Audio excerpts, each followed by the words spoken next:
একটি ভিডিও সম্প্রতি ভাইরাল হয়েছে। একজন প্রবাসী বাংলাদেশে সৌদি কফিলের জন্য সান্ডা ধরছেন।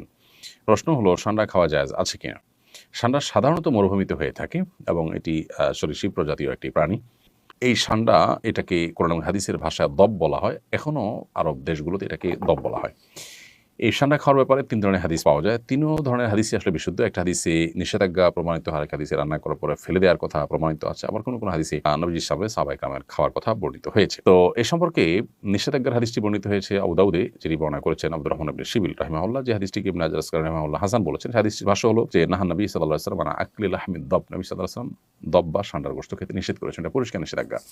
আরেকটি হাদিস বর্ণিত হয়েছে মুসনাদে আহমদে, যেটিকে ইমাম ইবনে হাজাম এবং ইমাম আইনি এবং শাওকানি রাহিমাহুল্লাহ তারা সহিহ বলেছেন।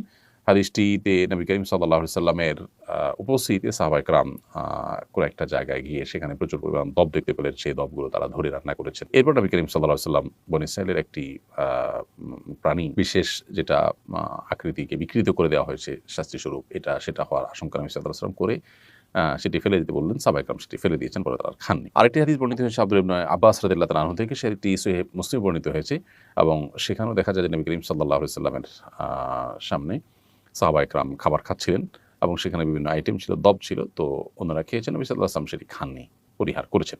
তো ৩য় নম্বর হাদিস থেকে অনুমোদন বোঝা যায়। এসব হাদিসগুলোই বিশুদ্ধ এবং এসব হাদিসগুলোকে সামনে রেখে পৃথিবীর সংখ্যাগরিষ্ঠ ওলামায়ে কেরাম বা বেশিরভাগ ইমামগণই দব খাওয়াকে জায়েজ বলেছেন। আর হানাফি মাযহাবের ওলামায়ে কেরাম এটিকে মাকরুহ বলেছেন, অপছন্দনীয় বলেছেন। মাকরুহ বলার ক্ষেত্রে আবার অনেক ওলামায়ে কেরাম মাকরুহ তাহরিমি বলেছেন, কেউ তানজিহ বলেছেন হানাফি ওলামাদের মধ্য থেকে। তো বেশিরভাগ ওলামায়ে কেরাম এটি খাওয়াকে জায়েজ বলেছেন। কারোর রুচিতে না বাদলে তিনি না খেলেন, সেটা সম্পূর্ণ ভিন্ন বিষয়। জেহাদউদ্দিন আপনি লিখেছেন, বর্তমান সমাজের অনেক পরিবারে শাশুড়ি ও বউয়ের মাঝে কলহ লেগে থাকে। এ ধরনের সমস্যার সমাধানের উপায়টা কি? বেশিরভাগ পরিবারগুলোতেই দাম্পত্য কলহ মূলত বউ শাশুড়িকে ঘিরেই শুরু হয় এবং এটির ফলশ্রুতিতে কত ছেলে যে এ পর্যন্ত আত্মাহুতি দিতে হয়েছে বা তারা আত্মহত্যার পথ বেছে নিয়েছেন অনাকাঙ্ক্ষিতভাবে, অপ্রত্যাশিতভাবে, সেটা আসলে বলার অপেক্ষা রাখে না। তো বউ শাশুড়ির মাঝে যে কলহ, এই কলহ দূরের উপায়টা কি? এটা দূরের উপায় হলো, প্রত্যেকটা মানুষের দায়িত্ব আছে, তার কর্তব্য আছে এবং তার অধিকারের সীমারেখা আছে। এটার জানাশোনা বাড়াতে হবে, এটার আলাপচারিতা বাড়াতে হবে, সচেতনতা সৃষ্টি করতে হবে। আমাদের দেশে যারা মারা সন্তানকে অনেক বেশি ভালোবাসেন, সবার চাইতে বেশি ভালোবাসেন সন্দেহাতীতভাবে।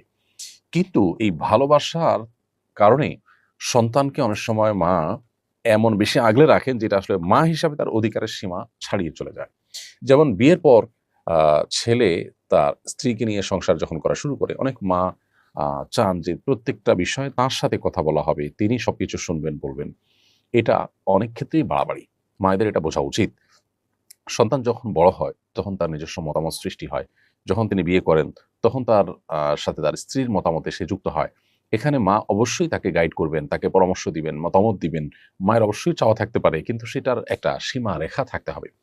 ধরুন, ছেলে উপার্জন করছে। ছেলে উপার্জন করার পর ছেলের উপার্জনকে কে নিয়ন্ত্রণ করবে? স্ত্রী চান তিনি নিয়ন্ত্রণ করবেন, মা চান তিনি নিয়ন্ত্রণ করবেন। আর শরিয়াত চায় যিনি উপার্জন করছেন তিনি তার উপার্জনকে নিয়ন্ত্রণ করবেন। সন্দেহাতীতভাবে মায়ের প্রতি রেসপেক্ট থাকবে, মায়ের পরামর্শকে সর্বোচ্চ আমল নেওয়ার চেষ্টা করবেন। আর স্ত্রীর যা পাওনা প্রাপ্য আছে সেগুলো দিবেন এবং তিনিও কোনো যৌক্তিক পরামর্শ দিয়ে সেটাকে আমল নেওয়ার চেষ্টা করবেন। কিন্তু দিন শেষে সিদ্ধান্ত নেওয়ার ক্ষমতা ইসলাম দিয়েছে যিনি উপার্জন করেছেন তাকে। এখন মা যদি মনে করেন যে ছেলে আমার উপার্জন করে সব আমার কাছে দিবে, আমি যা খুশি তা বউকে দিব বা দেব না। অনেক প্রবাসীরা আছেন, তাদের উপার্জনের সমস্ত টাকা বাবা-মা আশা করেন যে আমাদের কাছে দিয়ে দিবে। আমরা আমাদের মতো বিষয়টাকে নিয়ন্ত্রণ করব। এগুলো সবগুলোই কিন্তু বাড়াবাড়ি এবং বাবা-মা হিসাবে তাদের যতটুকু অধিকার আছে তার সীমা ছাড়িয়ে চলে যাওয়া। সন্তানের প্রতি বাবা-মা যদি জুলুম করেন, তাহলে সেক্ষেত্রে আল্লাহর কাছে কিন্তু জবাবদিহিতার মুখোমুখি হতে হবে। সে বাবা-মার কিন্তু বিচার হবে। অতএব এই মাত্রা জ্ঞানটা আমাদের মধ্যে খুবই কম এবং এর কারণেই কিন্তু কলহগুলো বেশিরভাগ ক্ষেত্রে হয়ে থাকে। অতএব মা হোক, বাবা হোক, তাদের যে অধিকার সেটা অবশ্যই সবার চাইতে বেশি, আল্লাহর পরে, আল্লাহ রাসূলের পরে সবচেয়ে বেশি অধিকার তাদের, সন্দেহ নেই। কিন্তু সেই সাথে সেটার একটা সীমা আছে। শরীয়ত একটা সীমানা দিয়েছে। সো সেই সীমাটা আমাদেরকে মেইনটেইন করে চলতে হবে। একই কথা স্ত্রীর ক্ষেত্রে প্রযোজ্য। আপনার স্বামী উপার্জন করে আনছেন, এখন কি করবেন না করবেন, কাকে দিবেন না দিবেন সব আপনি দেখবেন না। এটা একেবারেই অযৌক্তিক কাজ। আপনার প্রাপ্য অধিকারটা পাচ্ছেন কিনা, আপনার ভরণ-পোষণ যথাযথভাবে পাচ্ছেন কিনা, মাও দেখবেন যে মারটা পাচ্ছেন কিনা। যদি নিজেরটা পান, এরপরে বাকি টাকাটা যিনি উপার্জন করছেন তার একান্ত আ আপনার স্বাধীন ইচ্ছা আ ব্যবহার করে তিনি যা খুশি করবেন। কিন্তু আপনি সেখানে শুধুমাত্র পরামর্শ দিবেন, ইনপুট দিবেন এবং দোয়া করবেন। স্ত্রীগণ যারা আছেন যদি মনে করেন যে স্বামী ভুল পথে আছেন, তাহলে সেক্ষেত্রে আল্লাহর কাছে চোখের পানি ফেলে দোয়া করেন। আল্লাহ তো সবকিছু করতে পারেন। আপনি আপনার চেষ্টা করেন। কিন্তু এটা নিয়ে ঝগড়াঝাটি করে, বাড়াবাড়ি করে মনোমালিন্য তৈরি করলে তা কারোর জন্য কল্যাণকর হয় না। অতএব এই যে আমাদের যার পাওনার সীমারেখা, এটা আমাদের বোঝা উচিত এবং সেই সাথে দুনিয়া দিন শেষে এখানে আমাদের চাওয়াগুলো সব পূরণ হয়ে যাবে। আমি যা চাইবো সব আমার মন মতোই হতে হবে, না হলে আমি ডিপ্রেসড হয়ে যাব। আমি অনেক বেশি অস্থির হয়ে যাব। এটা একেবারেই একজন ঈমানদারের সাথে যায় না। বিধায় আমাদের সহনশীল হতে হবে, ধৈর্যশীল হতে হবে, তাহলে ইনশাআল্লাহ এই পারিবারিক কলহগুলো কমবে। এই প্রশ্নের উত্তরে আমরা বলবো যে আল্লাহ তাআলা আমাদের জন্য, বিশ্বাসীদের জন্য যেটা তয়্যিবাত অর্থাৎ পবিত্র খাবার রয়েছে, এগুলোকে খাওয়া আমাদের জন্য হালাল করেছেন। আর যত খবাইস বা অপবিত্র নোংরা খাবার রয়েছে সেগুলো তিনি আমাদের জন্য হারাম করেছেন। সূরাতুল বাকারার ১৭২ নম্বর আয়াতে আল্লাহ তাআলা ইরশাদ করছেন, ইয়া আইয়ুহাল্লাযীনা আমানু কুলু মিন তাইয়্যিবাতি মা রাযাকনাকুম ওয়াশকুরু লিল্লাহি ইন কুনতুম ইয়াহু তা'বুদুন। অর্থাৎ ওহে বিশ্বাসীরা, আমি তোমাদেরকে পবিত্র জিনিস থেকে যেটা রিজিক হিসেবে দান করেছি তোমরা সেটা খাও, অপবিত্র কোনো কিছু তোমরা খেও না।